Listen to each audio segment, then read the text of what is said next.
XDefiant comes out this upcoming week, and while we're all waiting, today I want to take a look at some of the normal pre-launch videos that I enjoy doing, this one being a few tips to consider for launch, helping you jump in and do better in your gameplay from the get-go. So we'll have guides and tutorials and such all week long upcoming, but today I want to take a look at a bit of what can help you out for launch. So as we go along, drop your thoughts down below, drop a like if you enjoy the video, and make sure to subscribe for more XDefiant coverage ahead of launch and beyond, as well as other FPS content here on the channel. I would truly love to have you in the community. But for now, let's jump into it. Firstly, let's start out with some preparation tips here, stuff that you should take advantage of even before launch, that come day one, you'll be all set and ready to go. Number one, make sure you end up having the game preloaded. By this point right now, the game should be available to preload on Xbox, PlayStation, and PC. Whatever platform you're on, just go to that storefront, or PC, it's Ubisoft Connect. Make sure you end up downloading the game and having it installed so that come Tuesday at 10 a.m. Pacific time, you can jump right in. Again, it's possible that we do see perhaps the servers open up a little earlier just to onboard players and not inundate the servers with everybody all at once, but that's a different story for a different day. Just make sure you have the game preloaded so you're ready to go and you don't have to wait on any pesky downloads as of the actual launch date itself. Beyond that, if you have the opportunity to jump in before the game actually launches so you can adjust your settings and everything, absolutely jump in and do that. Otherwise, this might be just a day one thing, but of course, we'll have a full breakdown of settings you'll want to run through. But for quick reference, button layout and sensitivity, I always play on Brawler. This is what I think is most comparable to Tactical from Call of Duty, and that's my button setting of choice there. So that might be something that is for you. Otherwise, there's a couple of other different settings you can cycle in and out of. Your sensitivities are a bit different here in regards to XDefiant versus COD. It's not a 1 to 20 scale, but you'll have to play around with that to find what works best for you. Same thing with other gameplay and movement settings like aim response curve type, whether or not you want default, linear, or reverse S curve. That's stuff you want to play around with. Your FOV, you want to make sure you adjust accordingly. And additionally, some quality settings, if you can adjust those on, say, PC, you want to mess around with, but those are all subjective and user dependent. Those other things, though, make sure you utilize that practice zone so you can end up testing all those settings, whether it be your button layout, your sensitivity, your aim response curve type, that kind of stuff you can actually test out in-game without actually being in-game, if that makes sense. That practice range is going to be a very big help, I think, for XDefiant and fine-tuning your multiplayer choices. Now, as for some general launch tips come day one here, firstly, you want to make sure you recognize that shortened launch and preseason window. We have 6 weeks to work with on the preseason before additional content is added. And frankly, what's different about this compared to, like, if we were to talk about Call of Duty with this, is we don't have any Warzone or Battle Royale equivalent to grind out weapons. So you don't really have like that shortened window of 6 weeks that you have to make sure you complete everything by if you were a true grinder, want to make sure you have everything ready for what an integration may entail. But instead, it's more of just, hey, this is 6 weeks that you might feel like you recognize this game because it's basically exactly the same as what we played in the last server test session. 6 weeks after the launch of the game, that's when new content will get added into the equation. Next, you want to make sure you end up finding a faction that's best for you. That might not be the same choice as me or your best friend here that plays with you, but you have Libertad, Phantoms, Echelon, Cleaners, and DedSec. Libertad is more so healing based, Phantoms is protection based, Echelon is stealth based, Cleaners has some fire damage based, and DedSec is like cyber disruption based. Personally, for me, I always end up leaning towards Libertad just because I'm that guy that really likes to regain his health as quickly as possible. Sometimes it even happens mid-gunfight, which can really throw off an enemy, and sometimes if you time it even perfectly, you can pop that ability to heal yourself and you'll take a gunfight while it's healing up that as you're taking incoming damage, it's still healing up. So it's one of those things that like prolongs the gunfight if timed perfectly, where it can really benefit you in that regard. But it all comes down to personal preference and what you feel is best for your playstyle. If you're somebody that likes to get that healing back, that's absolutely you. If you're somebody that likes to have a sort of energy shield barrier, maybe that's the Phantoms for you. The Echelon, if you like to play stealthy, that's for you. Cleaners, if you want the incendiary ammo and you want to be a pest where it does a little extra fire damage over distance, that can help out tremendously. And same thing with DedSec. That can be something that is a pesky nuisance if you want to use that as well, with things like the spider bot that'll jump up and attach itself to the enemy player's face. You just got to take some time to recognize what you want to do and get out of your gameplay.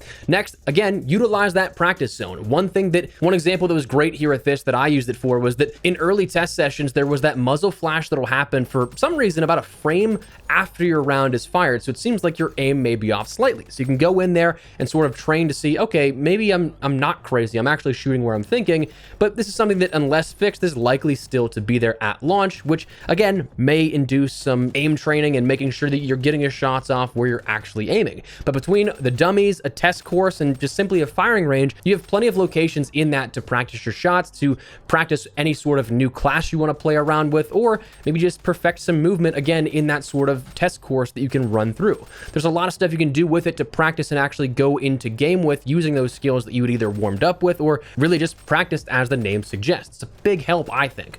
Next, craft weapons that you feel comfortable with. Obviously, the first things you want to sort of pinpoint are you a rifle, SMG, sniper, or another type of player? Beyond that, do you want control and focus on recoil? Because if so, you're going to want attachments that mitigate that. If you want speed, you want to focus on mobility attachments. If you want extra rounds, you want to make sure you focus on ammo extensions and magazines. With detailed stats available, you'll be able to see exactly how things stack up comparatively and what can statistically be your best builds for how you'd like to play. But again, it's all dependent on each individual player. Next, recognize that for the first time in a while, you'll have to level things up. The last few playtests that have been available, everything was unlocked by default. This is not going to be the case, so mentally prepare for having to use under-leveled things against enemies who may have things leveled. You might actually be at a genuine disadvantage for a little bit while you're ranking weapons up, and that's okay. It's to be expected, but it might not necessarily be what you're used to based off the last couple of play sessions. Next, in-game, use that mini-map. That's one of the big things that, while it was sort of advertised in the year of Modern Warfare 2 when it didn't have that, and now Modern Warfare 3 does, it's not as great a sort of system shock to come back and be like, oh my god, I have so much information on my minimap. Red dots are in the minimap, so that's something that can greatly help you out. But additionally, while you're looking for red dots, make sure you keep an eye out for any dead space on that minimap too. If your teammates aren't around you, you don't see any gunfire off in the distance, well, there's a good chance you could be in enemy territory. Seeing dead space is just about as important as where enemies are. Next, in gunfights, obviously, make sure you're hitting those shots. Accuracy is important. There are multipliers based on locational damages and everything. Headshots are going to do more damage than foot and toe shots, so make sure you're ending up hitting those shots. And again, coming back to that practice zone, you can end up trying to practice weapon recoils. You can end up practicing snap firing to different enemies and changing targets quickly, but make sure you're hitting those shots. And in the same vein, make sure you have your gun up and ready. While it's not as important as, say, Modern Warfare 2, when we first ended up seeing XDefiant in a playable state last year, where the TTK was insanely fast, having your gun up is still going to be very beneficial. You might still be able to win a gunfight if you don't have the first shot, if you're a bit more accurate, but it is one of those things that knowing where an enemy could be coming from a specific area, put yourself in a better position to end up winning those gunfights. Next, try a little bit of everything. With the launch of the game, again, everything is going to be at its level 1 state. This is the perfect time to try a different weapon out than just jumping immediately into any sort of air quote meta weapon. And beyond that, party up if at all possible. I say this even without having to mention the skill-based matchmaking component of what is not going to be an XDefiant, but in other comparable games.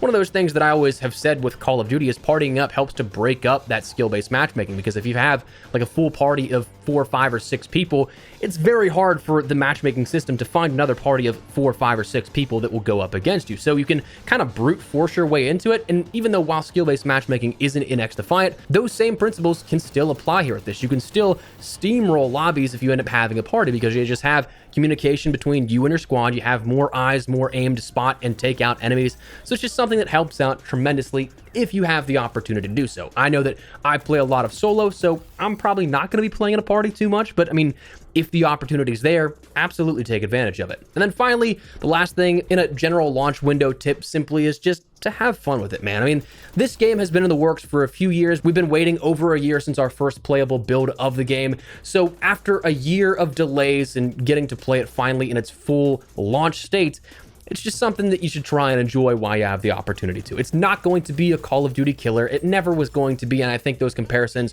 are honestly just kind of asinine, but success for competitors of any kind make the whole scene healthier for players, I think. If XDefiant does well and can actually put pressure on Call of Duty, that should, in theory, make Call of Duty a better project, and then, in that case, XDefiant's going to have pressure. They need to elevate their competition level as well, so it's just one of those things that a rising tide rises all ships. So report bugs, give feedback. Ubisoft seems genuinely interested in the feedback of players on this, so whether or not everything can be implemented, it's at least worth voicing it as opposed to not. I mean, a game that's built on trying to make players happy out of some of the COD shortcomings is definitely going to listen and add more things in than the suits at, say, the executive competitive level of Call of Duty, making all the gameplay decisions purely based to maximize revenue and player retention. So it doesn't hurt to voice that feedback. But honestly, just have fun with it. Like I said, it's finally another arcade shooter, one that's free to play with no entry fee of any kind, and it's finally nice to have something else to grind out in a period of the year when historically, I mean, like spring and summer, we don't ever really get major arcade FPS releases or FPS releases of any kind, really. So I'm looking forward to having this as another genuine game to keep me busy. But that said, that is where we're going to wrap it up. Just wanted to fill you guys in on a few tips for launch here ahead of the XDefiant launch in just a couple of days. I'm looking forward to it. Hopefully you guys are as well, but let me know your thoughts down below. If you guys enjoyed the video, if you found it at all insightful, do me a favor and drop a like on it. And if you're new to the channel, make sure you subscribe so you don't miss a single thing regarding all things XDefiant and other FPS content like the COD 2024 reveal upcoming. Love to have you in the community for all that kind of stuff. But for now, thanks so much for watching. My name is Espresso. I'll see you later. Take care and peace.